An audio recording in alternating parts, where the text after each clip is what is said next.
제작진 일동, 베나TV가 댓글창을 여는 이유. 1. 시청자가 알고 싶은 주제 건의. 2. 베나TV와 출연자에게 지혜로운 조언. 3. 시청자들 간의 건전한 토론 공간. 위 세 가지를 바라는 마음에서입니다. 이 시간 이후로는 1. 대다수의 시청자를 불쾌하게 하는 인신공격, 반말, 욕설 댓글에 대해서는 유튜브도 검열 삭제하지만 베나TV 자체적으로도 검열 삭제하기로 하였습니다. 2. 또한 베나TV 제작진 일동이 판단하여 많은 시청자들을 반복적으로 불쾌하게 하는 분은 댓글 작성 차단 조치하겠습니다. 3. 소수의 의견을 무시하는 것이 아닙니다. 대다수를 불쾌하게 하는 댓글에 관해서만입니다. 오해 없으시길 바랍니다. 위 사항에 해당되는 구독자 1명을 댓글 작성 차단하기로 하였습니다. 당분간 이 공지를 각 프로 앞부분에 넣겠습니다. 불편하시겠지만 알려질 때까지 이해 바랍니다. 배우고 나누는 토론 문화를 부탁드립니다. 감사합니다. 자, 2부 돌아왔습니다.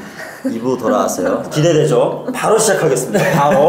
뭐 딴 거 없어요 지금. 말씀이 너무 잘하셔서. 들을 소리가 너무 많아서. 이게 진짜 아까 우리 쉬면서 얘기했는데 영화같이 이렇게 눈앞에 보는 것 같았어요. 어우, 과찬이시네. 아니에요 형. 아니에요 형. 진짜 배우를 해야 돼. 아, 배우세요? 배우예요 직업이. 이따가 물어볼게요. 궁금한데 좀 참았다가 물어볼게요. 좀만 참아주세요. 그럼 이제 딱 첫 한국에 왔을 때 네. 첫 느낌 좀 말씀해주세요. 어땠는지. 네. 한국에 처음 왔을 때 느낌은요.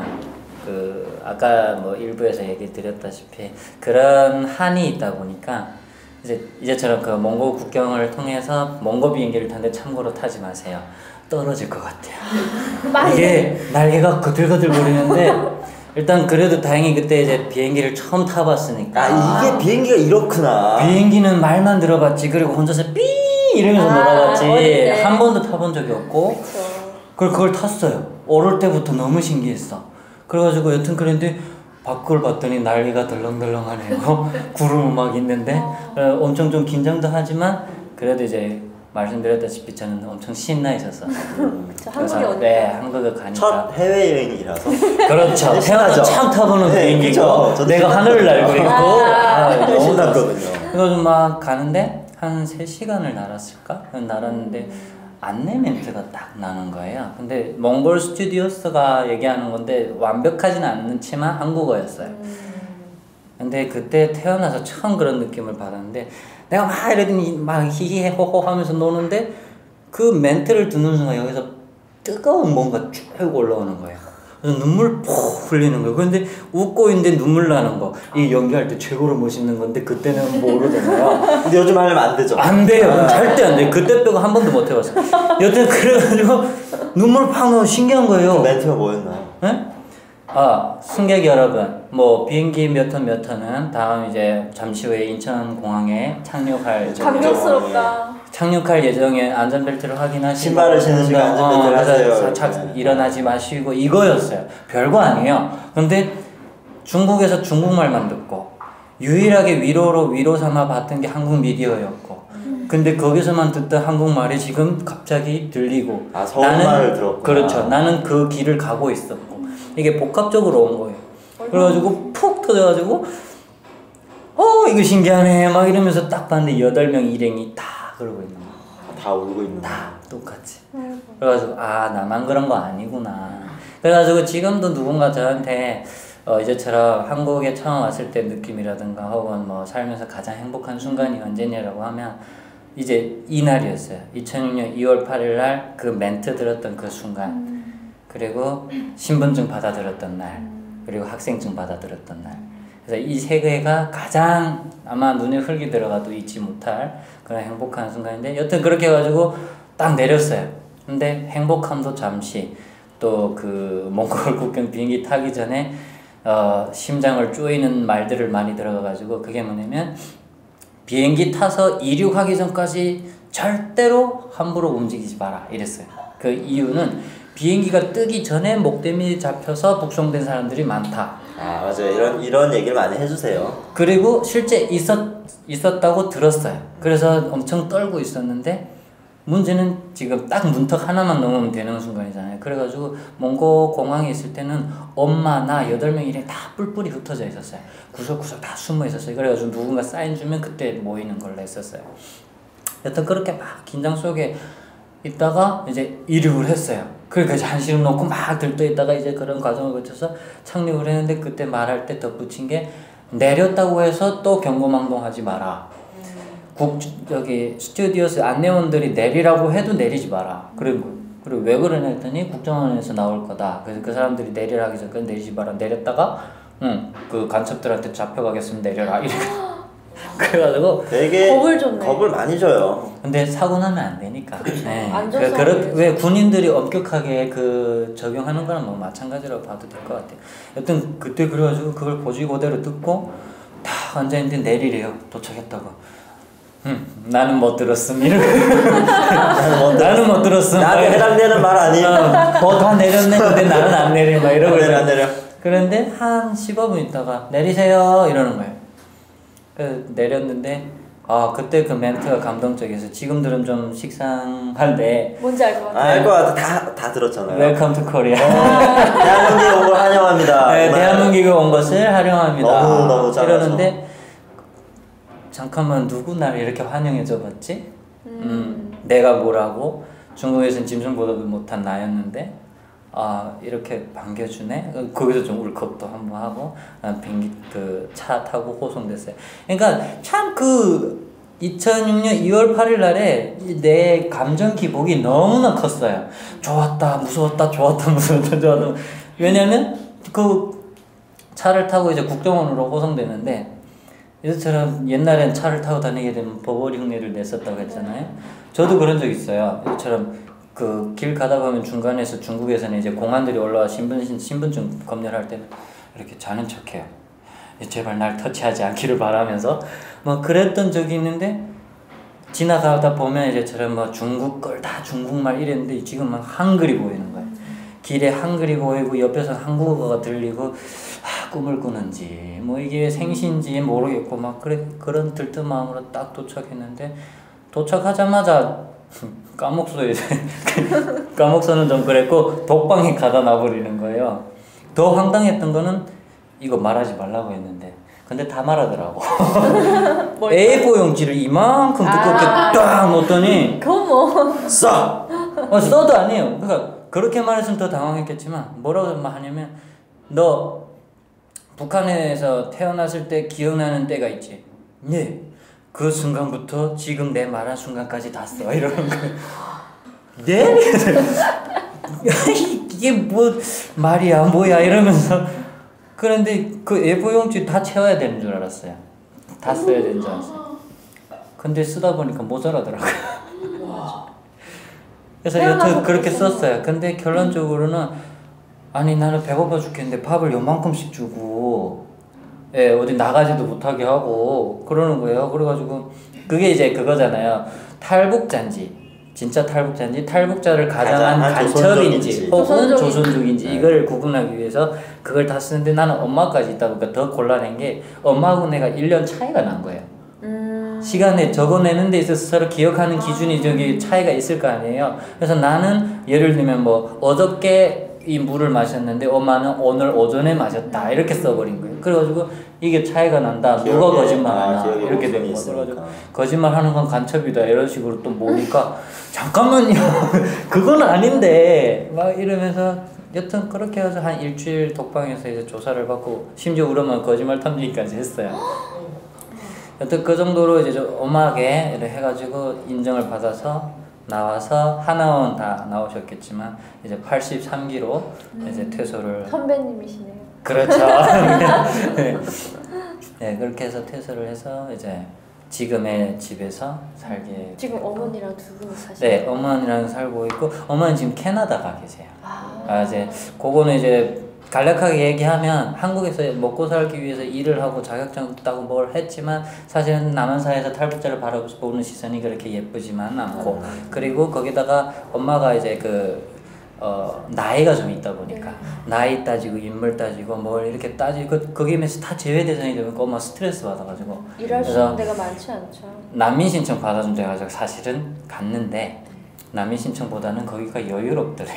사는 게 편안하대요. 아 난민으로 인정은 못 받고 응. 그냥. 그래가지고 엄마도 한국 국적 포기하기 싫은 거예요. 근데 이제처럼 아니 나는 멀쩡한데 일하겠다고 하는데 일을 못 하니까 화가 난 거예요. 그래가지고 엄마는 간데 나는 안 갔어요. 난 대한민국 좋거든. 여태 그래가지고 엄마 미안해요.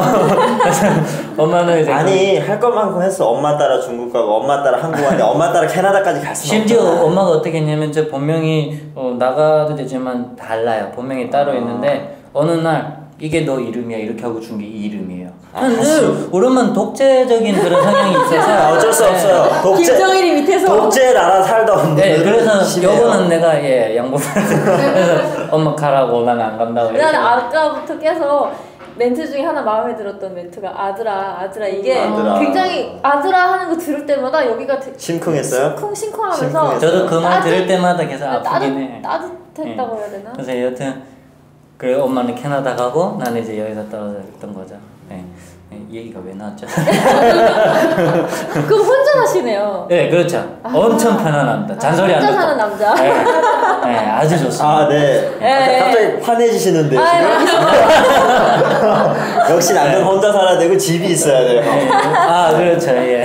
저도 네 힘들어요. 그럼 요즘은 어떻게 지내시나요? 어떤 뭐 한국 생활 어떻게 하고 계시나요? 네, 그래서 이제 대한민국에 이제 그렇게 딱 하면서 형 어떤 나이가 그러면 21살에 21살 그러니까 20살에 들어왔구나. 이제 결정을 내려서 이제 국경을 넘어서 21살. 그래서 2006년 1월 1일은 몽골 울란바토르에서 누린내 나는 음식으로 네, 고향 사람들하고 모여서 먹고 그리고 이제 2월 8일 날 인천공항에 내리고 네, 그때 태어나서 처음 꿈이란 걸 꿨었어요. 그게 이제 대학생 되는 거. 꿈이 없었어요. 아, 꿈을 꿨다고요? 알겠어요. 네. 자는 꿈 말고. 아니 근데 너무 불안하고 힘들어서 꿈을 못 꾸다가 그때 이제 꿈을 꿨다는 얘기를 들었어요. 그래가지고 여튼 그래서 태어나 처음 그래서 막연하게 는 대학생 돼야지 해가지고 또 왔는데 알고 보니까 대학생 되는 게 왜 그렇게 복잡해요?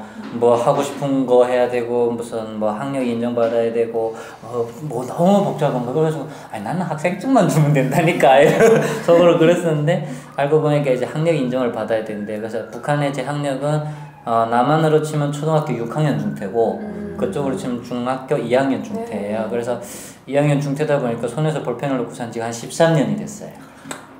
그래서 여기 와서 공부를 다시 하려니 들어오겠어요? 안 들어오지. 어쨌든 그래 검정고시를 통해서 1년 반 동안 이제 암송하는 왜 그 위대한 수련 김일성 선생 어린 시절 외운 경험들이 있잖아요. 네, 있죠. 네, 그 경험을 우리 암기 능력 괜찮습니다. 암기 능력은 괜찮죠. 우리 암기 다 법대 능력 가셔야 돼. 세대교육 밑에서 괜찮게 네, 배우고 수령님 있었습니다. 배워주시네. 배워주시네.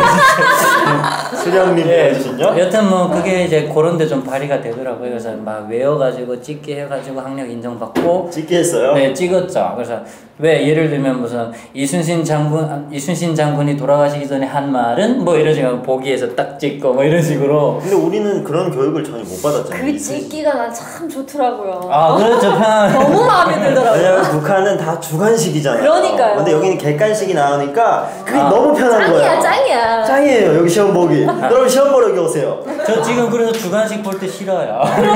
주관식 너무 싫어요. 네. 네, 맨날 여튼 그래서 학력을 인정받고 대학교를 들어갔어요. 그래서 들어가는데 대학교 어느 대학교인지 여쭤봐도 한국외국어대학교 중국어과를 전공했어요. 형이 아니 전공을 했어요는 이거 아니고 전공을 하려고 선택을 했어요.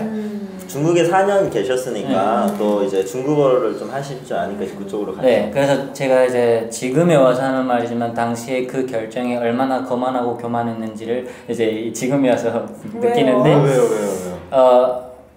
많은 분들이 조언을 잘 해줬는데 기뚱으로 들은 거예요. 하고 싶은 거를 해라. 학생증만 갖고 싶다. 근데 이제 그게 눈에 멀어가지고 그 다음에 또 한편으로 들린 게 한국 사회에서는 치열한 경쟁 속에서 살려면 이게 뭐 이렇게 학교 간판도 필요하고 뭐 쫙쫙 이런 거 해가지고 그게 또 홀릭해가지고 그러면 나는 얘기를 들어본 결과 내가 할 수 있는 것은 중국어야. 왜냐하면 한국 친구들하고 경쟁하기에는 나는 부족한 게 너무 많고 그나마 중국에서 내가 터득한 물론 혼자 독학을 했지만 중국어는 어느 정도 어깨 나란히 할 수 있어 라는 판단을 했어요. 그리고 이걸로 폼생폼사하며 살 거야. 이렇게 하고 외대를 선택을 했어요. 중국어를. 그래서 딱 들어가서 1학년은 공부 안 했는데 A뿔 맞았어요. 뭐 공부 별거 다 안 아니네. 하거든요. 애들 다 안 하거든요. 그래가지고 근데 나만 안 하는 줄 알았어요. 그래서 나만 잘하는 줄 알았어. 근데 2학년 오는데 레벨이 팍 뜨는 거야. 요거 봐라. 그러면 오케이. 이번에는 열심히 공부해야지. 그래서 열심히 나름 했는데 A뿔 못 받고 B뿔 떨어졌어요. 열심히 했는데 떨어졌어. 안 했을 때 A뿔 받았는데 이게 뭔가 잘못됐다. 그래가지고 그때부터 살짝 혼란을 겪으면서 봤는데 보니까 내가 이제 학문의 기초가 없는 거예요. 남한 친구들은 단단하다 못해 뭐 들어도 안 갈 정도로 기초가 단단하고 나는 스펀지인 거예요. 그냥 쑥쑥 들어가는. 그래서 레벨이 올라갈수록 나의 어떤 부족한 부분이 선명하게 반사시키듯이 보이는 거예요. 그래가지고 그 진로 고민을 하는데 당시에 이제 다 같이 할 거 아니에요. 제 동기들도 남한 친구들도 하고 남한 친구들이 고민을 하는데 고민하는 건 똑같이 하는 건 알겠는데 그들이 나보다 능력이 좋은데 취직을 못 하는 거예요. 잠깐만 그러면 나는 탈북자야. 탈북자라는 딱지를 잘 갖고 살아야 되고 그 다음에 혈우병 갖고 있어. 그리고 너들처럼 학연, 지연, 혈연 다 안 돼. 근데 나보다 더 좋은 니들이 취직을 못해? 그럼 나는 어떻게 살아? 이런 생각이 딱 들면서 절망에 빠진 거예요. 그래가지고 인천항공 날던 그날의 기분은 언데간데였고 수직 하강하기 시작한 거예요. 이제 나락의 길로. 그래서 극단적인 생각까지도 갔다가 억울해서 못 죽겠는 거예요.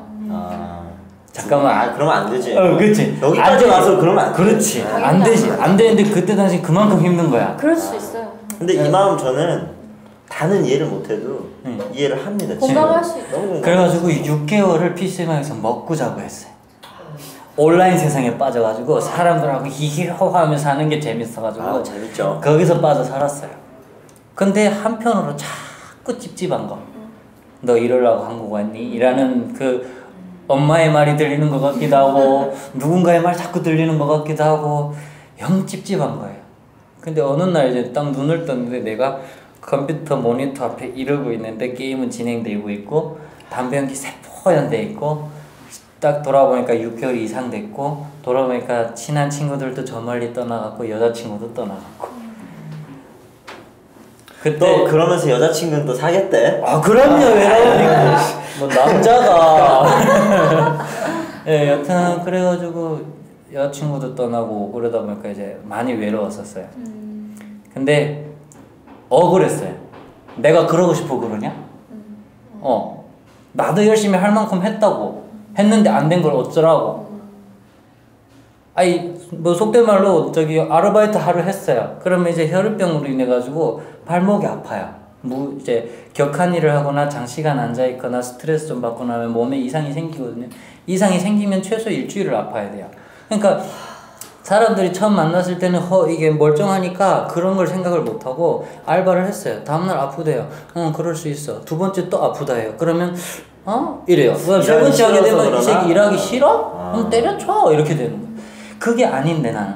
그러면 이제 한두 번은 가서 해명을 할 수 있지만 내가 앞으로 얼마나 많은 사람을 만나야 되는데 그 사람들 일일이 내가 다 해석을 해명을 할 수는 없고 화가 나는 거예요. 그래가지고 여튼 그래가지고 그런 마음으로 이제 억울한 거예요. 난 할 만큼 했는데 안 되는 거 어쩌라고 막 이러다가 근데 이 생활은 싫은 거예요. 이게 이렇게 사는 게. 그래가지고 그러면 일단 공부는 나한테 안 맞는 것 같고 자퇴서 냈어요. 그래서 외대 자퇴서 내고 뭐라도 하자 필주야 이렇게 해가지고 약속한 게 지푸라기 잡는 신으로 막 헤매고 있는데 지금 제가 소속되어 있는 남북동행이라는 NGO 단체 대표님이 어떤 이런 공공장소에서 만나게 됐어요. 그래서 만났는데 대표님이 나보고 필주야 내가 지금 뭐 북한 인권 활동을 하면서 연극을 좀 하려고 하는데 탈북 출신의 배우가 없다. 그래서 네가 한번 좀 출연해 볼래? 근데 속으로 사실은 대표님 죄송합니다만은 그때 당시 좀 콧방귀 꼈어요. 비웃었어요. 아니 NGO 단체에서 연극 같은 소리 하고 있어. 뭐 이랬어요. 근데 잠깐 죄송한데 NGO 단체를 제가 잘 몰라서 그런데 설명을 좀 부탁드려요. NGO 단체가 이제 비영리 민간 단체라고 해서 영리를 추구하지 않는 그런 단체라고 보시면 돼요. 돈을 안 버는 단체. 돈을 안 벌고 단체. 이제 사회에 공헌을 하는 어떤 그런 활동을 근데 하는. 뭐 북한 인권 관련해서 일하시는. 네, 저는 이제 그 분야에서 북한 인권인 거예요. 인권 개선. 큰 NGO 단체가 있고 그 파트가 북한 인권 파트인 거예요. 그러니까 NGO 단체들이 많아요. 근데 이제 거기서 자기들의 비전이 있는 거죠. 그래서 저희 비전은 이제 북한 인권을 국내와 그다음에 나가 국제사회에 알려내겠다 이런 취지에서 그것도 탈북 청년들이 직접 설립한 단체거든요. 이게. 돈을 안 벌고. 네, 그래서 아니 돈이 문제가 아니라 북한의 인권 상황이 이렇게 험악하고 이런 거를 모르는 사람이 너무 많다. 그래서 탈북자 우리 당사자가 알려내야 하지 않겠냐라는 취지에서 2007년도에 설립된 단체예요. 그렇지만 어쨌든 비영리다. 네, 비영리다. 그래서 이제 그 나라의 어떤 그 기획안이나 이런 걸 내서 심사 과정을 거쳐서 거기서 이제 허락받으면 국가의 돈으로 북한 인권 개선 활동을 하는 거예요. 그래서 쭉 해오다가 그 활동에 어느 정도 그 전에는 뭐 세미나나 그리고 포럼이나 토론회 이런 걸 쭉 했었는데 거기 어느 정도 한계점이 왔어요. 그래서 이젠 좀 방향을 다시 좀 업그레이드 해야 된다라는 생각을 해서 대표님이 그때 연극을 준비한 거예요. 그래서 문화적으로 다가가자. 왜 북한이란 말이 북한 말만 꺼내도 무겁잖아요. 그리고 탈북자 하면 무겁잖아요. 뭔 가슴 아프고 뭔가 짜증나잖아요. 그러니까 이제처럼 야 그럼 요걸 조금 더 완화시켜서 많은 사람들한테 접근할 수 있는 게 문화 콘텐츠만 한 게 없겠다라는 생각을 하셨나 봐요. 그래가지고 준비를 하는데 한편 나는 이제 그렇게 방황을 하다가 이렇게 만나게 됐고 대표님이 제안을 했는데 속으로 웃기고 있으시네 무슨 비영리 민간단체에서 연극? 그리고 나는 연극의 연재도 모르는데 형 그러면 연극이나 연기를 할 생각은 평소에 없었어요. 말씀드렸다시피 뭐라도 하겠다. 나는 지금 죽을 것 같으니까 지푸라기 잡는 심정으로 잡은 게 연극 활동이었어요. 그래서 여기면 형 하겠어요. 뭐 어차피 난 지금 백수니까 그렇게 해서 했는데 맡았던 캐릭터가 그 작품에서 그러니까 작품을 간략하게 줄거리 얘기하면 가상의 테러단이 그 테러단 멤버들은 탈북자들이에요. 북한 체제에서 억압받고 핍박받고 억울함을 갖고 어쩔 수 없이 제3국을 거쳐서 남한 땅에 왔지만 남한 땅에서도 제대로 이제 적응하는데 어려움을 겪고 시선적인 문제, 그다음에 오해의 문제, 편견의 문제 이런 걸로 인해서 여기서도 이제 좀 상처 아닌 상처를 받고 야 그러면 이 체제는 제대로 된 체제 잘 돌아가고 있는데 저 잘못된 체제 우리가 이제 받지 않느냐 그러면 저걸 뒤집어 버려야지 후세대를 위해서 뭐 이런 큰 비전을 갖고 뭉친 테러단이었어요. 북한 테러. 네, 가상이. 이게 연극인 거죠? 네, 연극의 연극 제목이 뭐였죠? 정명, 정의로운 목숨. 그래서 그다음 부제가 어항을 넣은 물고기예요. 어항을 넣은 물고기는 죽잖아요. 근데 살아남은 물고기들인 거예요. 그래서 여튼 그래서 그들이 북한의 그 잘못된 체제를 뒤엎어버리겠다라는 목적하에 뭉친 탈북자들의 테러단이었어요. 근데 거기서 내가 맡은 역할이 행동대장이에요. 피도 눈물도 없는 냉혈인. 근데 말씀드렸다시피 연극의 연재도 모르는데. 연재도 모르는데. 나보고 연극을 하래. 그리고 캐릭터를 만들래. 아니 내가 신이 아닌데 뭘 만들어 사람을. 그래서 이거 어떻게 하냐고 했더니 그런 건 걱정 말고 그건 전문가들이 알려줄 거래. 그래가지고 뭐냐 했더니 이제 하나하나 알려주더라고요. 그래서 만들었어요. 냉혈한을 만들었는데 만들어 놓고 보니까 내면의 나를 꺼내놓은 거예요. 알고 보니까 훗날에. 왜? 알고 있는 경험을 통해서 만들다 보니까 그렇게 돼버린 거예요. 그러니까 평상시에 저는 좀 소심한 성격이에요. 내성적이고 외향적이지는 않아요. 내향적인데 그래서 거기다 또 이제 살아온 환경이 그렇다 보니까 자기 속에서는 이 물을 마시고 싶지만 엄마가 마시지 말라면 마시지 말아야 되고 그다음에 나가지 놀지 말라고 하게 되면 혈우병 때문에 놀지 말아야 되는 그런 환경에서 자라다 보니까 모든 게 억압 눌려 있었던 거예요. 근데 그게 이제 한이 맺혔었던 거죠. 근데 그걸 무의식 속에 캐릭터에 입혀버린 거예요. 그러니까 증오만 남은 사람이니까 한마디로 내 내면에 증오가 이만큼 있는 거예요. 그걸 연기로 표현하셨어요. 이제 형이 표출할 수 있는 기회가 없었는데 연기를 통해서 그래서 대리만족했어요. 각도를 표출한 거네. 네, 대리만족했어요. 그래가지고 북한 체제에 대해 내가 언제 그런 말 해보겠어요. 폭탄만이 혁명적이야 이러면서 애국품 나오는 거. 잠깐만 보여주세요. 잠깐만. 그 맛보기 좀. 대사를 나 여기 앞에 김정은. 또 갑자기 하나. 폭탄만이 혁명적이야. 막 이러면서. 멋있다. 멋있다. 여기 혁명적이야. 폭탄만 그러니까 던져야 된다. 그 썩어빠진 그 북한의 고위직 간부들 그 놈들은 죽어도 마땅하다. 근데 주인공은 좀 감수성이 풍부해요. 시인이에요.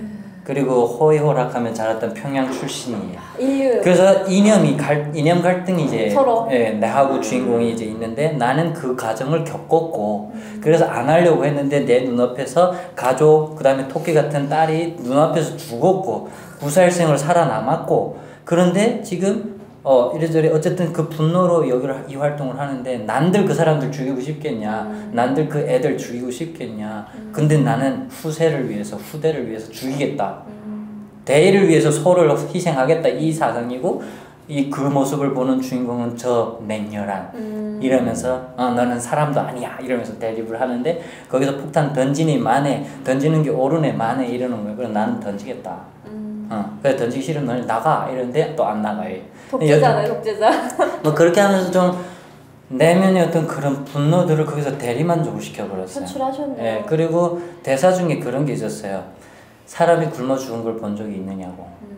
나는 수도 없이 받고 그걸 보면서 나는 이날 때까지 그 한으로 내가 살아왔는데 너는 뭐 때문에 뭐 어떤 감성에 휘말려가지고 이렇게 나약한 모습 보여줘 그렇게 하면 나가 이런 게 있는데 제가 실제로 내 옆에서 굶어 죽는 애를 봤었거든요.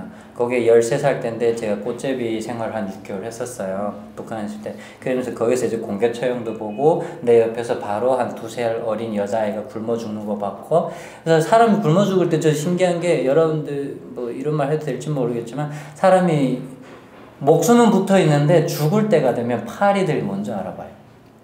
어떻게 하냐면 요 눈 있잖아요. 그러니까 사람 몸에 액체가 흐를 수 있는데 눈, 귀, 코, 입, 항문까지 파리가 새카맣게 달려들어요. 죽을 때 되면 냄새가 나서 몸에서 냄새가 나서 이제 그 파리가 먼저 냄새를 맡아요. 그래서 달라붙는데 나는 걔가 그렇게 달라붙으니까 더럽다고. 모르잖아요. 나는 그 사람이 죽을 때가 된지는 모르니까. 근데 걔가 그랬어요. 오빠 나 배고픈데 시장에 나가 주워 먹거든요. 꽃제비 생활하다 보니까 주워 먹으러 나가야 되는데 힘들어서 못 나가겠대. 그럼 좀 쉬어 했는데 파리가 막 그래가지고 안도 좀 쉬어 하고 했는데 나는 장마당 나가 좀 뭐 주워 먹고 그 공개 처형도 보고 들어와서 집에 들어와 그 집이 아니라 꽃제비 집결소예요. 거기 들어 누웠는데 암흑개가 오늘 죽었다라는 거예요. 그래가지고 지금 생각해보니까 바로 옆에서 그 운명하는 그 순간이었던 거예요. 근데 나는 모르니까 그 자리를 떠서 이제 난 살기 위해서 장마당 가서 주워 먹었던 거고. 그래서 그런 경험을 했던 걸 캐릭터에서 대사가 있으니까 몰입이 너무 되는 거예요. 그래가지고 주인공을 잡아먹을 듯이 했었어요. 그래서 그러다 보니까 이제 교육을 해주셨던 분들이 실제 너 연기 참 잘한다라는 표현을 해주시더라고요. 그래서 좀 과찬이시죠. 그래서 좀 그때는 좀 당황스럽긴 했는데 그래서일까 지금도 그 박동지 내가 맡았던 캐릭터가 좀 그립기는 하네요. 제가 형이 연기를 할 때 저도 이제 추천을 받아가지고 그 연기를 하는 캐릭터 중에 한 명을 하라고 해서 저도 이제 오디션을 보러 갔어요. 유성 씨가. 네, 갔는데 이제 연기를 하고 계셨어요. 그때 한 2012년 네, 여름이었는데 중앙대학교 연습실 연극영화학과 연습실을 갔는데 저는 연극에 대한 연자도 모르고 사실 갔거든요. 그래서 굉장히 똑같이 갔어요. 근데 형은 이미 그 친구들이랑 연기를 하고 있고 그 남한에서 이제 중앙대학교 유명하잖아요. 거기 연극하는 친구들이랑 같이 있을 연기를 하는데 저는 연극을 하는 사람인 줄 알았어요. 그래서 근데 북한에서 형이라고 하는 거예요. 칭찬은 익숙치가 않습니다. 그래서 형을 보고 저는 포기했어요. 저렇게 못하겠구나 나는. 해보지도 않고. 저는 이틀 만에 연습하고 저는 안 했어요. 그래서. 비겁한 변명이십니다. 지금도 연기 활동 하세요? 네, 그래서 그게 계기로 2012년부터 매 한 작품씩 했어요. 와. 그래서 작년까지 4작품을 본의 아니게 소화를 하고 그래서 아까 배우라고 하는데 사실은 어울리지 않아요. 어울리지 않고 본의 아니게 연극 작품을 4개를 소화했을 뿐 그래서 경험이 있을 뿐 정식 배우라고 하기에는 좀 부족함이 많습니다. 에이 배우지. 그래서 여튼 작년까지 총 4개의 작품을 형이 그 연극을 하다가 그 가지고 있는 병 때문에 잠깐 힘들어서 이제 제가 들은 얘긴데 굉장히 이렇게 뭐랄까 막말로 이제 뜰 수 있었던 기회가 굉장히 많았는데 그 병 때문에 힘들어서 이제 연기의 길로 이렇게 쭉 가지 못했다는 얘기를 들었어요. 그거는 이제 정확한 건 아닌 것 같고요. 제가 이제 모르겠어요. 뜨려고 했는지 안 했는지 저는 뜨는 게 일단 별로고요. 제가 이제 이 인권 활동하는 이유가 뭐 어떤 많은 사람들의 인기를 얻기 위해서가 아니고 내가 이제처럼 일부에서 말씀드렸다시피 살아온 삶이 그랬었기 때문에 좀 그 캐릭터 연극 활동하면서 거기서 매료가 된 거예요. 완전 반해버린 거예요. 아, 이렇게 표현을 하게 되면 사람들은 일단 거부감 없이 다가와 줄 수 있고, 그래서 조금 더 북한이나 탈북자에 대해서 조금 더 이해의 폭이 좀 넓어지지 않을까. 그렇게 하게 되면 나를 비롯해서 탈북자들, 그 다음 후에 오게 될 탈북 후배들한테 그래도 이제처럼 일명 말하는 편견과 오해 이런 것들이 그나마 해소되지 않을까라는 나름의 어떤 그런 기대감? 그런 것 때문에 했던 거지 뭐 뜨려고 한 건 아니에요. 근데 활동을 하다 보니까 이 병이라는 것이 나한테 엄청난 이제 브레이크의 요소가 되는 거예요. 그래서 2012년도에 처음에 할 때도 체력 운동을 한답시고 그 연습실에서 왔다 갔다 뛰어갔다를 엄청 많이 했었어요. 그래서 집에 들어와 보면 발목에 피멍이 시커멓게 들어 있었고 뭐 어쨌든 뭐 관절을 쓴 데는 다 피멍이 들어 있었어요. 근데 그때 좋았던 건 뭐냐면 지푸라기 일단 잡았다는 생각이 가장 좋아서 행복했고, 그 다음에 이제 배 역할을 좀 연습은 하면 할수록 뭔가 힐링되는 느낌이었어요.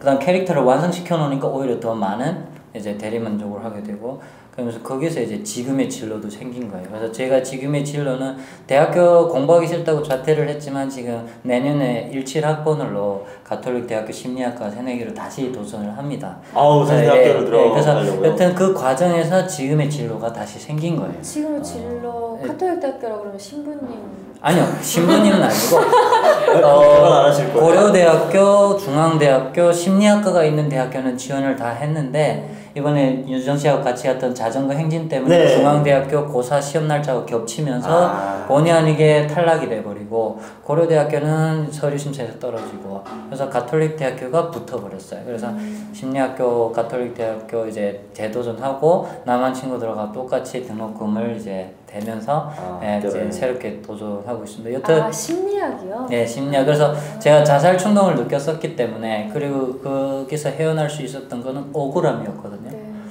근데 이제 그때 느낀 게 그거였어. 아, 탈북자인 나는 뭐 그나마 억울함이 있어서 이겨냈다 치고 원실 속의 화초처럼 자라온 우리 남한 청년들, 청소년들은 아, 이런 것도 없으니까 극단의 선택을 할 수도 있겠구나라는 공감이 생겼어요. 그래서 내 경험이 혹 그들한테 도움이 돼서 죽기 직전에 그들이 마음을 달리하게 할 수 있지 않을까라는 막연한 어떤 기대감이 생겼어요. 그래서 뛰어들려고 하는데 보니까 이제 내가 학술적 이론이 너무 부족한 거예요. 그래서 그러면 배워야겠다라고 해서 이제 공부하고 싶은 이제 의욕이 다시 생긴 거죠. 아, 그럼 심리 치료사나 심리 상담사. 그래서 심리 상담을 통해 가능하면 진로 상담까지. 그래서 애들이 정서적으로 좀 불안해서 좀 헤어날 수 있게 해주고 싶은 그런 생각. 상대가 이제 뭐 남한 친구들 될 수 있겠고 이제 북한. 네, 청소년, 이 나라 청소년. 누구나. 네, 근데 지금은 남한 땅에 있으니까 남한 청소년이 먼저 되겠죠. 탈북 청소년도 있으니까 탈북 청소년도 되겠지만, 여튼 청소년이 이제 남북 가리지 않고 청소년 누구나 그들의 정서를 난 지켜주고 싶고, 저는 이제 그런 똑같은 남한 청년 내 동갑내기가 심리상담사고 나도 심리상담인데 내가 우위에 있다고 생각을 해요. 왜? 탈북자이기 때문에. 탈북 청소년들도 내가 어느 정도 도움을 줄 수 있고 남한 청소년들도 남한에서 살아왔었던 경험을 바탕으로 도움을 줄 수 있다라고 생각을 하면 남한 친구가 가상의 어떤 심리상담보다 상담보다는 내가 더 우위에 있다라는 어떤 그런 자부심도 생기고. 형이 그렇게 힘들 시기에 어머니가 옆에 안 계셨잖아요. 네. 그 어머니한테 가고 싶은 마음은 없었어요? 더 못 가겠더라고요. 그리고 이게 억울한 것 중에 그러니까 죽지 못한 이유가 두 개가 있어요. 하나는 엄마였어요. 엄마가 너무 밟혔어요. 그게 뭐냐면 태어나서 단 한 번도 엄마한테 건강한 모습을 보여준 적이 없어요. 태어나서 돌상 받기 전에 아랫니 애가 먼저 갓난아기 들 아랫니가 두 개 먼저 올라오는데 그 걸음마를 뗀다고 이제 책상 테이블 짚고 응앙앙 놀다가 하체 힘이 없으니까 풀 주저앉으면서 턱을 딱 쳐버린 거예요. 그러면서 아랫니로 요 위에 우리 입술에 이런 얇은 그거 있죠. 그걸 살짝 찢어놨는데 거기서 피가 안 멎은 거예요. 그래서 그 돌상 받는 날까지 피 너무 흘려 애가 죽는 애 사는 애 이랬었대요. 그러니까 결론적으로는 태어난 순간부터 엄마는 피수혈 난 4번 받았거든요. 엄마 피만. 그래서 이제 더 이상 가망 없으니까 포기를 하는데, 그래서 엄마 포기하려고 문 밖을 나오는데 엄마 아들이에요, 내가. 그래서 살아난 몸이고, 여튼 그런 식으로 엄마 인생을 돌아봤을 때 외동아들로 태어나가지고 엄마한테 건강한 모습 한 번도 안 보여주고, 이제 대한민국 와서 좀 살만한데 내가 죽어야 돼? 그럼 엄마는 누가 돌보지? 이게 가장 컸고, 두 번째 이제 그래 이렇게 살아온 내가 이제 죽어? 아 억울하다. 그래가지고 이제 일어나게 됐던 거죠. 형이 그럼 어떻게 보면 그 연극을 통해서 인생에 생각지도 못했던 NGO 단체에서 지금 일하고 계시잖아요. 네. 근데 연극뿐만 아니라 그 단체가 하는 일이 굉장히 많은 걸로 저는 알고 있어요. 그러니까 얼마 전에는 저랑 같이 7월 달에 이제 서울에서부터 강원도 그 어디죠? 네. DMZ까지 네. 저희가 자전거를 타는 행사를 진행했거든요. 같이. 서울에서부터요? 네. 이제 그게 저희 단체가 이제 주 비전이 그거예요. 아까 말씀드렸다시피 탈북자들이 직접 남한 사회와 국제 사회에 북한과 북한 주민과 탈북자 다 구별해서 봐야 된다라는 거. 왜 그런지를 이제 알려내겠다라는 게 가장 큰 비전이에요. 그래서 그러다 보니까 그 큰 틀 안에서 소재들을 찾는 거예요. 그래서 이제 찾다 보니까 이제 연극이라는 소재를 찾았고, 거기다 뭘 입힐 거냐? 탈북자의 삶을 입힐 거다.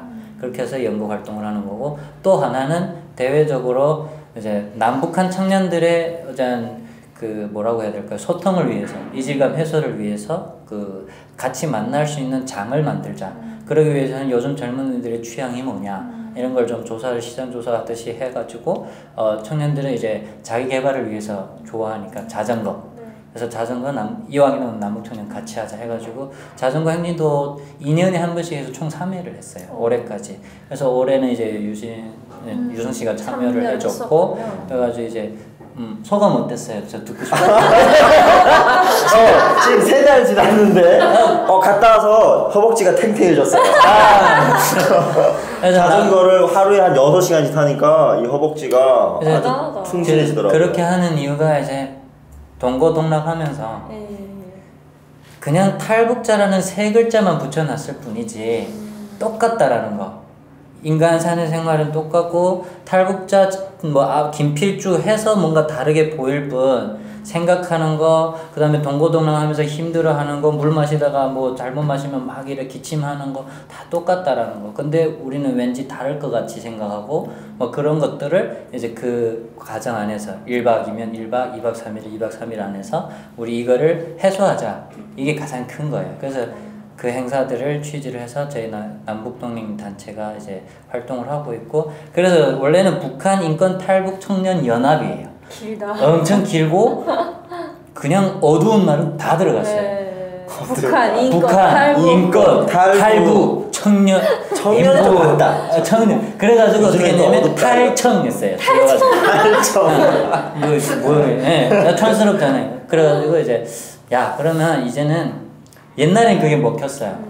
옛날이라는 게 불과 한 5, 6년 전이죠. 근데 지금은 좀 세련되게 가자. 그래서 남과 북이 같이 동행하자. 단순하게. 그래서 남북 동행이 됐어요. 그래서 우리가 딱 바꿨는데 남북 하나 재단이 또 남북 하나 재단 따라쟁이들이. 그러면 실제로 아까 이지감 얘기가 나왔었는데 저희 이제 다 탈북 청년들이잖아요. 네. 실제로 뭐 단체에서는 활동하시기 전에 대학교도 다니셨고 뭐 21살에 오셨으니까 청년이잖아요. 이질감 느낀 적 있어요? 많죠. 어떤 혹시 뭐 에피소드 같은 거 있어요? 일단 더치페이. 거기서 이질감을 난 짜증났어요. 왜? 내가 안 내줘서? 북한 사람들 이러잖아. 내가 낼게. 오늘은 그러니까 이제 요게 지금 알고 나니까 그 더치페이가 얼마나 경제적이고 얼마나 이제 대인관계에 있어서 중요한 역할을 하는지를 지금은 알았지만, 그때 당시는 왜 그게 화나냐면, 나는 이제 지금도 그렇긴 해요. 그 밥을 사는 거에 있어서 그 돈을 따지는 게 같이 만나는 그 과정을 중시를 하는데 그 과정을 돈 계산을 하니까 이해가 되셨나요? 그러니까 예를 들면 나는 이렇게 같이 밥을 먹으면 누구 사든 상관없어. 그 뭐 예를 들면 설아 씨가 샀어요. 그러면 예를 들면 형이 아니에요? 네? 아니에요. 그 들키나 이러면 여튼 그래가지고 그랬는데 설아 씨가 이제 샀어요. 그러면 저는 이제 설아 씨 샀을 거야. 다음엔 내가 살게. 이거를 암암리 얘기를 하는 거예요. 그러니까 언젠간 내가 사면 되지. 이렇게 생각을 하고 중요한 건 우리가 같이 밥 먹는 거야. 그래서 계산 누가 하든 상관없어 이런 마인드였는데 어느 날 이제 저기 친구들하고 동기들하고 밥 먹으러 갔어요. 그래가지고 근데 그것도 걔가 가자고 했어요. 형 우리 밥 먹으러 가야죠. 그래 가자. 밥을 먹었어요. 다 먹고 이제 계산을 해볼까 이렇게 하는데 돈 내려. 뭐 돈 왜 할까? 이거 더치페이요. 더치페이는 또 뭔데? 했더니 자기 몸은 자기가 낸대요. 그래 알았어 일단 하고 뚝 냈는데 집에 돌아오면서 그게 계속 뇌에 남아있는 거예요. 나는 그런 마음이 아닌데 그리고 네가 가져 했잖아. 네가 가져 했으면 너가 사고 그 다음 다음에 내가 데려가 사오면 되는데 그거 굳이 그렇게 딱딱하게 차갑게 냉정하게 그래야 되냐? 막 이런 느낌이었어요. 뭔지 알겠어요 저는. 그랬었어요. 그래서 지금도 친구들하고 먹을 땐 그래요. 누구 계산할래? 그걸 왜 물어봐 내가 할게 이런 식으로 하거든요. 다음에 네가 사 이렇게 형이랑 항상 밥을 같이 먹어야 될 것 같아요. 근데 여기서 이제 내가 지금 10년 살면서 딱 느낀 게 그렇게 하니까 먹는 놈만 먹는 거야. 요걸 방지할 수 있는 거야 더치페이가. 그걸 몰랐어. 더치페이라는 게 상당히 좋은 문화예요. 네, 근데 당시에 내 입장은 그랬어요. 그래가지고 그걸 이제 좀 감정적으로 대했던 거예요. 그래서 서운했던 거예요. 근데 북한 사람들이 남자들 같은 경우는 굉장히 특히나 가부장적이잖아요. 그렇죠. 가부장적이게 그다음에 유교 사상에 독단적이고. 그다음에 저기 남존여비 사상이 없지 않아 있고 없지 않아 있죠. 그런 많죠. 게 많죠. 네, 인정합니다. 형 그러면 4년 내내 학교를 다니면서 북한에서 왔다고 이제 애들한테 얘기를 어쩔 수 없이 하게 된 거네요. 어쩔 수 없이 할 수밖에 없는 게 말투는 이제 전 중국에서 한 4년 살다 보니까 미디어를 통해서 연습을 좀 했어요. 했어요? 그래서 이렇게 하고 있어요. 근데 형이 내가 아까부터 느꼈는데 약간 어디 저기 지방 약간 경상도 지금 말투가 조금 이게 나와요. 그래서 사람이 한 곳에 살아야 된다는 게 뭐냐면 이제 내 고향 사투리가 어떤지 기억이 안 나요. 이제 헷갈려요. 모든 게 이렇게 아이고 공감합니다. 이게 막 뒤섞여가지고 짬뽕이 돼가지고 여튼 그래가지고 이제 그때 당시에는 조선족 사투리 억양이 좀 많았죠. 지금 경상도 억양이 많은 게 여자친구가 경상도 출신이라. 그래서 경상도 사투리가 나오구나. 네, 그래서 깨알 자랑 좀. 모든 거에 자 욕심내지 마세요. 임자 있습니다. 그래가지고 그러다 보니까 이제 사투리는 안 쓰려고 했지만 어디서 들키냐면 예를 들면 교수님이 쭉 글을 쓰면서 글을 쓰면서 자 오늘은 팀플을 할 텐데 팀플의 가장 중요성은 커뮤니케이션이야. 그러면 잠깐만요. 팀플은 뭐고 커뮤니케이션 잠깐만 이게 뭐지? 뭔 말이지? 여기서 말 돌아가죠. 잠깐만 이게 뭐지? 어제 말 듣긴 했는데 막 이러면서 혼란이 오기 시작하는 거야. 그래서 왜래요? 그래 모르니까 어떻게 해서 물어봐야 될 거 아니에요. 그래서 야 유성아 저기 커뮤니케이션이 뭐야? 하면 동기들은 내가 탈북자인 걸 모르니까 형 그것도 몰라요? 어떻게 그러고 여기 왔어요? 대학이 아니 그렇게 물어보는 게 아니라고. 그러니까 형 그게 당황해 하는 거예요 이렇게. 그래가지고 당연한 걸 모르니까. 당연한 걸 모르니까 그 다음에 저 싶어가지고 사실은 내가 저기 고향이 북한이야. 그래가지고 이 외래어는 좀 어렵네 좀 알려주라 이랬는데 그 이후부터 어떤 현상이 일어나냐면 처음에는 형 하던 애가 탈북자라고 한 말 들은 이후부터 엄청 조심스러워하는 거야 나를. 어려워하죠. 뭘 물어보고 싶은 것도 못 물어보고 궁금해하는 눈치가 보이는데도 불구하고 못 물어보고 형이라고도 선뜻 말을 못 걸고 그러죠. 그 다음에 뭘 물어보면 형 그게요? 이러고 그러니까 내가 뭐 잘못했니? 뭐 이런 느낌이 들고 여튼 그런 것들에서 이제 이질감을 많이 느꼈죠. 그래가지고 그 다음 또 하나는 음식 순대 당면 들어간 게 제일 나도 어이가 없었어요. 순대는 밥이 들어가요. 그럼요. 피하고 밥이 들어가야 되는데 밥이랑 피랑 시래기 들어가야 순대 알겠습니까? 근데 당면을 넣어놨어. 순대 너무 먹고 싶었다. 순대도 아니고 국시도 아니고 뭐라는 거야 이게? 나 뭐 벌레 들어가 있는 거. 갑자기 셋이 안으로 순대로 뭉쳐내. 셋이 순대 안으로. 너무 공감하겠어. 너무. 그래서 순대. 그다음에 음식들이 다 단 거. 김치 달죠. 나는 내가 생각하는 반찬은 최대한 짜야 되고 최소한 짜야지 단 게 들어가는 거는 간식이거든요. 북한에 있을 때는 단 거를 많이 못 먹어 그런지 모르겠는데 달달한 걸 먹으면 그건 간식이에요. 맞아요. 근데 음식이 다니까 간식 같은 거. 그래서 그런 이질감? 네. 그래요. 북한에서는 일단 음식에 설탕을 안 넣고 그리고 북한 음식은 대부분 순수한 맛을 갖고 있죠. 순수한. 그쵸. 설탕이 없죠. 설탕을 넣는 문화 자체가 없어요. 그러니까 지금 되게 제 주관적인 생각인데 없으니까 못 넣었어요. 아니야, 근데 우리 보면은 이제 기국자라고 해가지고 왜 일본에서 살다 오신 분들 있잖아요. 근데 그분들 집에 놀러 가면 친구들 기국자가 좀 있었어요. 놀러 가면은 달아요. 그래서 난 그 집 가면 음식을 못 먹었어요. 달아서. 단 음식이 이제 몸에 안 맞는 그러니까 이제처럼 출신 성분에 따라서 또 다르고 한데 이제 저 같은 경우는 외할아버지가 남한 전라북도 전주 출신이고 6.25 전쟁 시기에 강제로 저기 끄집어 올라간 그런 케이스예요. 그러다 보니까 출신 성분에 문제가 있는 거예요. 아, 국군포로셨군요. 그래가지고 할아버지 살아서 돌아오셨으면 할아버지가 좀 잘 살 수 있었는데 뭐 돌아가셨고, 일단 그러다 보니까 나는 출신을, 그러니까 출세를 하려면 다시 태어나는 게 훨씬 빨랐어요. 북한에서. 네, 그렇죠. 할아버지 때문에. 그러다 보니까 이제처럼 출신 성분이 안 좋다 보니까 설탕? 이건 좀 고급진 거잖아요. 사카린을 먹어야 되는 신분이고 그러다 보니까 이제 음식들은 다 반찬은 무조건 짜야 되고 밥은 무조건 싱거워야 되고 그 다음에 순대는 무조건 쌀 뭐 여러 개 들어가요. 그러니까 뭔가 이렇게 고정관념이 바뀌는데 여기 오니까 뭐 설탕 안 들어간 음식이 없는 거예요. 심지어 죽에도 들어가고. 그래서 한찌개도 너무 많이 써요. 아, 그래서 맛있어요? 네, 지금은 저도 맛있긴 한데 그때 처음에 왔을 때는 못 먹겠더라고요. 아, 그러면 궁금한데 할아버지가 전라도 전주 출신이시면 친척분들이 계실 것 같은데 혹시 찾아보셨는지 궁금해요. 일단 저는 네 저기 찾아는 못 봤고 찾으려고도 안 했던 것 같아요. 그래서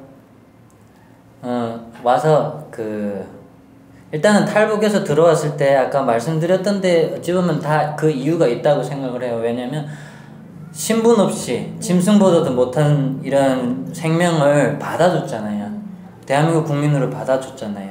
그걸 만족한다 이거였어요. 그래서 누구한테 손 안 벌리겠다 이거였어요. 엄마하고 나는 최소한 그러지 말고 열심히 살자 이거였어요. 그래서 찾으려고도 안 했던 것 같고, 그리고 저 막내 이모는 찾으려고 했었는데 반갑워하지 않았던 걸로. 네, 이제 여튼 오랫동안 모르고 살았어요. 네, 그리고 또 위에 분들이 다 돌아가셨으니까 이제 자녀분들만 있으니까 이제 유대감에 있어서도 그렇게. 그래서 서로 얼굴 연결고리가 없죠. 네, 그래서 그런 문제도 좀 없지 않아 있었던 것 같고, 근데 가장 큰 첫째는 그거였어요. 누군데 손 내밀지 말고 열심히 살자 이거였어요. 저는 이제 어머니가 안 계셔요. 북한에서 돌아가셨는데. 아이고. 네, 괜찮아요. 네. 저도 아빠가 죽었어요. 네. 돌아가셨어요. 어쨌든 저 같은 경우에는 그래요. 다들 입장 차이가 있고 자기만의 생각이 살아가는 환경이 다 틀리지만 저 같은 경우에는 엄마가 있으면 떨어지고 싶지 않을 것 같아요. 아니요, 떨어지고 싶어요. 그러니까 제 얘기를 하는 거니까. 네. 근데 지금 캐나다에 계신다고 그러니까 보고 싶기도 할 테고 어머니 그 나이에 대해서 멀리 계시면 네. 어떻게 잘 살고 계시나요? 저는 이제 외동으로 자라다 보니까 그리고 이제처럼 뭐 태어나서부터 엄마 부모에 대한 사랑에 좀 목말라 있었어요. 그래가지고 사실은 이제 뭐 농담으로 이렇게 던지지만 엄마와 같이 있고 싶어요. 그리고 이제 좀 아들이 이렇게 건전하게 잘 살아가는 모습도 보여주고 싶고 하지만 이제 엄마가 돌아오게 되면 여기서 할 수 있는 일이 없어요. 그럼 엄마는 또 스트레스 받을 테고, 그렇다고 해서 내가 가려고 하니까 나는 국내에서 하고 싶은 게 너무 많고, 그러면 이제 엄마한테 그래서 다 이게 공감을 이끌어냈어요. 그래서 그게 뭐냐면, 엄마 중국에 있을 때는 불법 체류자로 살게 되면 북송당할 그런 생명과 연관되는 위험성이 존재했지만 거기는 최소한 들통이 나게 되면 대한민국 국민이기 때문에 한국으로 호송된다. 그래서 벌금 좀 내고 그리고 한 당분간 출국 금지 받고 그거는 뭐 죄 지었으니까 죄값을 받으면 되지 않나. 최소한 목숨에는 지장이 없으니까 어머니가 거기 좋으면 계세요 라고 했더니 그럼 아들 너 안 올래? 난 죽어도 안 갑니다. 난 대한민국 국적이 너무 좋습니다. 그리고 대한민국에서 사는 게 좋습니다. 이랬거든. 그랬더니 아들 알았어 이렇게 하고, 그리고 나는 대한민국이 좋은 것도 그게 뭐냐면 제가 혈우병 아까 있다고 얘기 드렸잖아요. 그래서 혈우병을 우리 한국만큼 치료가 잘 되는 데가 없어요. 그러니까 혈우병을 말씀드렸다시피 출혈이 시작되면 일단 위험한데 그 출혈을 지혈시키기 위해서는 원고인자가 있어야 돼요. 일반 성인들한테는. 근데 제 몸에는 원고인자가 생성 자체가 안 돼요. 그래서 한번 쫙 이게 상처가 나면 진짜 샘처럼 솟아나요. 근데 그게 뇌출혈을 했다 하게 되면 심각한 거예요. 근데 이제처럼 만약에 알약이나 어떤 민간요법으로 하게 되면 나는 그 효과가 나는 시간 동안에 죽을 수가 있는 거예요.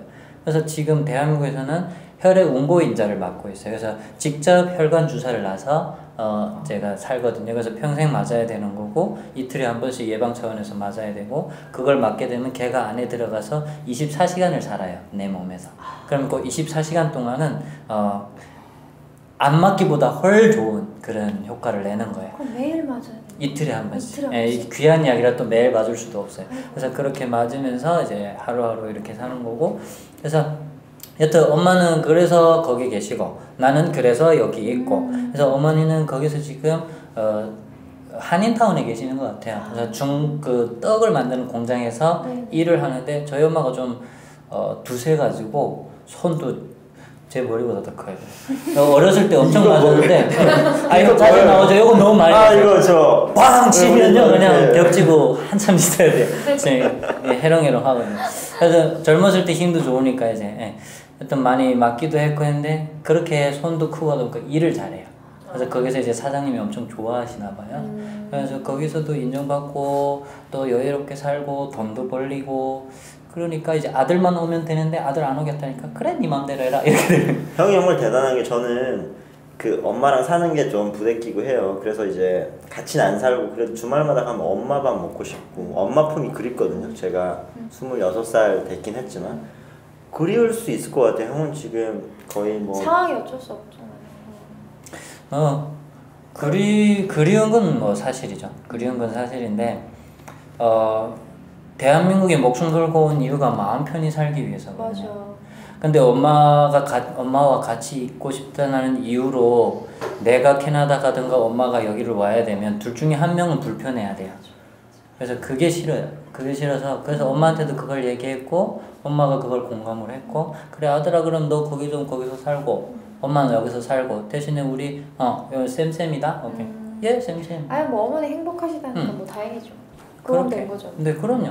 그래서 그렇게 살고 있어. 좋아 보이네요. 자유의 땅에 와서 부럽습니다. 자유의 땅에 와서 자유롭게 자기의 삶을 사는 것도 그럼요. 네. 내가 자유를 원해서 만든 그러기 위해서 목숨을 걸었으니까요. 둘이 같이 살아야 되거나 뭐 이런 건 아니니까 떨어져 있어도 연락할 수 있고 그럼 회사는 얼마나 좋아요. 영상 통화가 그러니까요. 매일 카톡으로 뭐 계속. 근데 영상 통화 가슴이 좀 아프긴 해요. 엄마가 주름살 많이 패여 있어서. 지금 몇 년 동안 어머니를 못 본 거예요? 4년? 꽤 오랫동안. 그래서 내년에는 이제 여름 방학을 맞아서 아들이 또 새롭게 출발했잖아요. 그래서 이렇게 공부 잘했으니까 성적표 들고 한번 엄마한테 가려고. 근데 성적 잘 안 나오면 못 갈 수도 있겠네요. 잘 공부 열심히 해야 되겠어요. 네. 약간 뭐 허리가 휘더라고요. 파이팅. 파이팅. 네. 이승 씨 아까 궁금한 질문 되게 많으시다고 하시던데. 저는 이제 형이 하는 일 NGO 단체에서 일을 하면서 뭐 저희랑 같이 남북 대학생들이 자전거를 타고 이러면서 저는 잘 못 느끼겠지만 쭉 일을 하고 계시면 보일 거 아니에요. 그 처음에 남한 대학생들이랑 북한 대학생들이 만나서 서로 활동하면서 처음에는 그 서먹서먹함이 3박 4일이나 이렇게 같이 시간을 지나고 나서 그 친구들이 나중에 그 화합이 돼서 같이 이런 걸 보면 굉장히 뿌듯하고 네. 그런 거 많이 느낄 것 같아요. 제가 이 남북동행이 설립된 게 2007년도거든요. 그래서 2007년도 설립돼서는 회원으로만 활동을 했어요. 그래서 회원으로만 한 4년 활동하다가 이제 좀 방황의 길에서 이제 지푸라기 짚는 심정으로 연극을 하게 되면서 상근을 하게 됐어요. 그래서 이거를 했던 이유가 이제처럼 나름의 어떤 좀 거창하지만 이제 나름의 이제 큰 포부를 갖고 그렇게 살았었는데 가끔 이제 내가 이제 주저앉을 때가 있어요. 그때가 언제냐면 예를 들면 그런 거예요. 좀 비유적으로 설명해 드리면 내가 열심히 북한인권 개선을 하겠다고 이런 활동하면서 마당을 깨끗이 쓸어놨어요. 근데 누군가가 어떤 뭐 사기를 치든가 아니면 혹은 부조리한 행동을 인해 가지고 뉴스에 한번 딱 떠요. 탈북자 김某某 씨가 뭐 어떤 일을 해가지고 마약 밀수를 해서 그다음에 뭐 탈북자들이 요즘 뭐 서로 예를 들면 이제 좀 단합이 안 되고 뭐 이런 기사 이런 내용을 딱 접하면 힘 빠져요. 그렇죠. 네, 한마디로 싹 깨끗하게 청소했는데 그냥 누가 딱 무슨 저기 쓰레기를 던져놓은 느낌. 물고기 한 마리 한강물 흐리는 네, 거죠. 그래가지고 야 내가 이걸 왜 하지? 라는 생각이 들어요. 이제 질문에 답하기 위해서 이 말을 하는데 그때마다 나를 일으켜 세우는 게 뭐냐면 그럼에도 하는 이유가 연극 작품 끝나면 바라는 게 있었어요. 근데 그거를 강요할 수는 없잖아요. 옆구리 찔러 절 받는 건 좀 네. 그렇잖아요. 근데 관객들이 무대에 와가지고 그래요. 아, 탈북자 삶이 정말 이러냐? 북한이 진짜 이러냐? 북한 주민들 정말 이렇게 힘들게 사냐? 맞다. 가상이 아니다. 실화를 바탕으로 만들었다 하게 되면 그 다음에 들려오는 답이 아, 북한에 대해서 새롭게 알았다. 그리고 북한이 참 이렇게 복잡한 건 알았지만 이 정도인 줄은 몰랐다. 그리고 탈북자의 삶이 이렇게 고달픈 줄 몰랐다. 이젠 좀 관심 가지게 됐다. 뭐 몰랐던 걸 자세히 알았다. 아예 몰랐던 걸 새롭게 알게 됐다. 혹은 알고 있는 것을 더 정확하게 알게 돼서 고맙다. 이런 말들을 들어요. 뿌듯하시죠. 그러면 너무 뿌듯한 거야. 완전 뿌듯. 그다음에 자전거도 어떠냐면 처음에 만날 때는 뭐 안녕하세요, 안녕하세요 뭐 이러다가 돌아가는 날에는 야 꼭 연락해. 그리고 야 우리 언제 만나기로 했지 이렇게 하는 거야. 근데 둘이 남한 청년과 탈북 청년이야. 그러면 그 자체가 모든 걸 말해주잖아요. 그렇죠. 그러니까 2박 3일에 어떤 일이 있었는지 그걸 그 자체가 말해주니까 그걸 보면서 아 나 한 건 했어. 김필주 잘했어. 이러면서 그때마다 이제 좀 누구 어질고 나면 뭐 어때 뭐 이러면서 일어나거든. 아 굉장히 공감합니다. 저희가 유성 씨랑 저랑 작년에 SBS 강북 특집 많아서 그것도 그래요. 문화로 하나가 되고 우린 하나다라는 걸 얘기하는 그 다큐멘터리가 있었는데 같이 그때가 인연이었어요. 처음 봤었거든요. 근데 그때 1년 전이요. 딱 1년 전. 근데 그때 촬영할 때 8명의 남북 청년이 모였어요. 8명 맞죠? 9명이었나? 8명이 모였는데 그거를 끝내고 나면서 그렇게 막 가깝게 촬영 때만 만나니까 그리고 마지막 쫑파티 할 때 만났으니까 우리가 가까워질 수 있다고는 생각을 안 했거든요. 그렇지만 그냥 작은 소망 하나로 아 이렇게 만난 것도 인연인데 이 친구들이랑 나중에도 사적으로 되게 가까워지고 친구가 됐으면 좋겠다라는 생각을 했었어요. 근데 1년이 지난 지금 굉장히 그 친구들이랑 다 자주 보고 술도 마시고 매주 봐서 요즘 매주 보고 있습니다. 지인이 돼서 하니까 가끔 그런 생각 들어요. 아 이런 게 진짜 작은 통일이지 뭐. 그렇죠. 별거 아니죠. 공감해요. 네.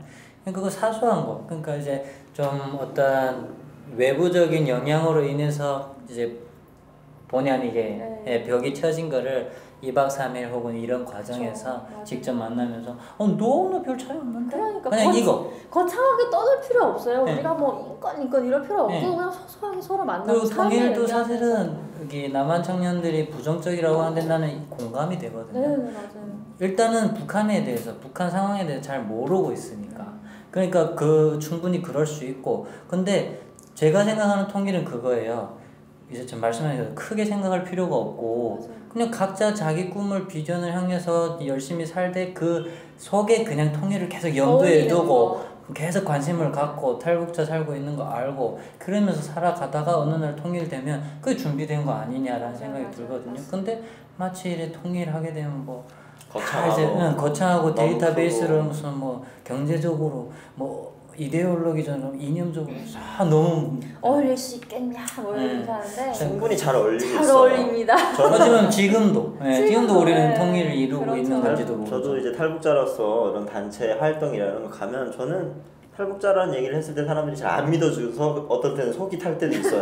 그렇지만 정말 잘 우리는 같이 이렇게 별거 통합이 돼서 없습니다. 다 얘기하다 보면 사람 사는 게 똑같고 사람 대 사람이고 뭐 탈북자라고 해서 다르고 뭐 여기 청년들 다른 게 아니고 형이 이런 얘기를 하는 걸 전 듣고 싶었어요. 그래서 맞아요. 이 질문을 했어요. 물론 그 살아 환경이 틀리니까 체제 속에서 세뇌 교육 그리고 북한 제가 한국에 와서 제일 느끼는 게 세대 차이가 너무 나요. 근데 3년 주기로 예, 여러분들하고 나하고도 세대 차이 엄청 나요. 그러니까 저랑 동갑이시죠? 그렇구나. 그러니까 그러면 이렇게 얘기할게요. 나이 차 세대 차가 아니라 여기 그 살아온 환경. 네. 북한에서 얼마 오래 있었고 얼마 있었는가에 따라서 틀린 게 그 예로 이제 바나나 먹어봤냐? 나는 못 먹어봤다. 지금 온 사람들은 먹어봤다. 그러면 먹어봤다. 남한 사람 입장에서는 대체 어느 말이 정확한가? 이렇게 되는 거예요. 북한이 변화했다라는 생각은 조금 못하고 그런 것들, 그런 차이가 고개 세대 차로 난 이제 표현을 했던 건데 어떤 그런 게 있고 저희 이제 마지막으로 이제 끝날 시간이 해주세요. 됐는데 이제 형이 한국에 와서 NGO 단체도 하고 이제 남북 대학생들 같이 있어서 이렇게 생각도 많이 바꾸고 뿌듯한 일을 하고 계시잖아요. 이제 새로 오는 이제 우리 탈북 대학생들, 탈북 청소년들 후배들 형이 또 심리 치료도 앞으로 할 거니까 그럼요. 그 친구들한테 이제 힘내라고 한마디 메시지 한마디 조언 해주세요. 같은 거나 힘내라고 메시지 같은 거나. 네, 일단 탈북자라는 이름표 3개가 내가 원해서 단 건 아니잖아요. 그래서 북한에서 태어나고 싶어 태어난 것도 아니잖아요. 태어나고 보니까 북한이었고 저 같은 경우는 태어나고 보니까 혈우병이었고 그래서 거기서 이제 살아남고 해서 그냥 내 생존의 본능에서 살다 보니까 중국에서 살았고 중국에서 살다 보니까 또 그런 과정을 겪었고 또 한국에 와서 그것도 생존의 본능에 충실해서 와서 했지만 이제 전 또 탈북자라는 딱지로 인해서 또 상처 아닌 상처를 받고 이렇게 사는데 그거를 탓하기보다는 내가 봤을 때는 상대방 입장에서 생각 놓고 보면 그들은 나를 몰라요. 모르고 하는 어떤 예를 들면 상처되는 비수되는 말들이 있는데 그거에 인해서 내가 연연하고 자살 충동을 일으키고 하는 거는 좀 바보 같은 짓이라 생각하고 대신에 탈북자임을 당당하게 밝히는 게 훨씬 낫다고 생각을 해요. 왜? 탈북자인데 탈북자가 아닌 척하고 살아본 경험자로서 너무나 괴롭습니다. 그러니까 어떤 경우가 있냐면 이렇게 고향 사람들 만나게 되면 안녕 야 고향 어디야 막 이렇게 하면 사투리도 막 쓰다가도 여기면 이제 많은 남한 청년들이 온다면 야 너 왜 집에 안 가냐? 응 그렇게 하고 이제 남한 청년들한테는 난 탈북자 아닌 척 이렇게 할 때 그 회의가 엄청난 괴로움으로 다가오거든요. 아마 느껴봤을 거라고 생각합니다. 그럴 바에는 그러면 차라리 나 탈북자다. 그래서 잘 모른다 알려줘라. 그리고 탈북자라고 해서 다 그런 건 아니다. 이렇게 자기 스스로가 이제 탈북자를 대변하는 입장에서 좀 당당하게 어렵겠지만 그렇게 사는 게 나를 위해서 좋다고 생각을 해요. 네, 누구를 위하는 게 아니라. 근데 저는 제 경험이거든요. 그래서 저는 탈북자라는 걸 밝힙니다. 어디 가게 되면 탈북자는 김필주입니다. 그다음에 나 이제 누구 물을 안 보는데 일명 안물. 안물. 네, 여튼 그래서 먼저 하고. 나는 이렇게 살아고 이렇게 살아갑니다. 먼저 마음을 열어라. 네, 안 그러면 내가 힘들어요. 다른 사람들은 안 힘들어요, 전혀. 비수 꽂는 사람들은 꽂고 심지어 모를걸요? 본인이 뭔 말 했는지. 그쵸, 형 말에 제가 숟가락 하나 딱 얹자면 내 마음을 열고 다가가야 그 사람도 다가오더라고요. 맞아요. 그렇죠. 네. 그리고 모르는 사람이 나를 말하는 건 정답이 아니잖아요. 근데 그걸 내가 연연해야 되냐라는 말도 하고 싶고 그러면 알려주면 되죠. 어울리려면 내가 어울리게끔 이제 또 처신을 해야죠. 그럼요. 먼저 다가가고. 자, 우리가 아이고 오늘 형 얘기 좋은 말씀. 주구장창 너무 잘 들었어요. 너무너무 빠져들 것 같아. 1부는 뭔가 영화처럼 펼쳐졌고 2부에는 인생 굉장한 같은 공감과 내 인생 같고 네. 공감하고 순대 하나로 통일도 되면서 형 오늘 소감 어떠세요? 이제 얘기해도 되나요? 매주 볼 수 있어요. 우리 필주 형을 저희랑 같이 또 이제 또 엄마들 또 이렇게 같이 하기를 너무 마음에 들어요. 나중에 우리 회식도 합시다. 형이랑 밥 먹으면 형이 다 계산할 것 같아. 알겠습니다. 저는 먹는 걸 가리지 않아요. 아끼지 않아요. 저도 그래요. 고생하셨습니다. 오늘 소감 한마디만 해주세요. 네. 일단 이런 귀한 자리에 사실은 제가 앞으로 꿈꾸고 있는 비전이 나비 효과예요. 그러니까 내가 좀 바르게 살아서 주위에 이렇게 좀 나비 효과를 하는데 어찌 보면 지금 이 순간도 그런 효과를 지금 내고 있지 않을까라는 기대감을 갖고 있고요. 이런 귀한 자리에 출연하게 돼서 영광입니다. 감사합니다. 나와주셔서 감사합니다. 감사합니다. 자, 수고하셨습니다. 오늘까지 탈탈탈 7회 여러분 재밌게 잘 봐주시고요. 앞으로도. 네. 마무리 멘트 빨리 해주세요. 빨리 끝내게. 광고도 많이 네, 댓글 많이 해주시고요. 네, 감사합니다. 탈탈탈 털렸습니다. 네, 다음 주에 뵙겠습니다.